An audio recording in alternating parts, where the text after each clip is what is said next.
Sladkorno bolezen tipa 2 lahko preprečimo predvsem z zdravim slogom življenja, to pomeni ustrezna prehrana, ki je uravnotežena tako po sestavi kot tudi kaloričnem vnosu, da s tem zagotovimo potrebe organizma. Pomembna je redna telesna dejavnost, opustitev nezdravih navad in zdrav slog življenja.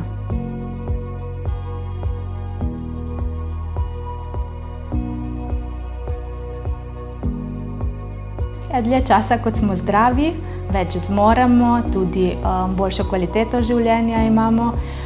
Hkrati pa tudi vemo, da ko je sladkor v krvi povišan, ta sladkor potuje po celotnem telesu in lahko naredi težave, zapleti v vseh organih. Tako da dlje časa, kot imamo nivo sladkorja v krvi normalen, so tudi ostali organi normalno delujoči in lahko rečemo, da smo zdravi.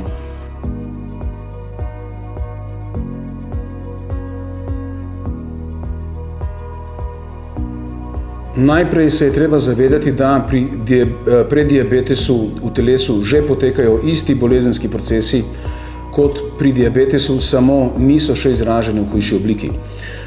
Potrebni so ukrepi za upočasnitev teh procesov in nastopa sladkorne bolezni tipa 2. Uvedba uravnotežene zdrave prehrane, znižanje telesne teže, telesna aktivnost, skozi edukacijo v katerem izmed zdravstveno-vzgojnih centrov. Obenem se je potrebno zavedati, da pri diabetes spremljajo pogosto povišan krvni tlak, povišane krvne maščobe ter možno že srčno-žilna ogroženost, srčno-žilna obolenja, zato je pomembno opraviti tudi tozadevne preglede.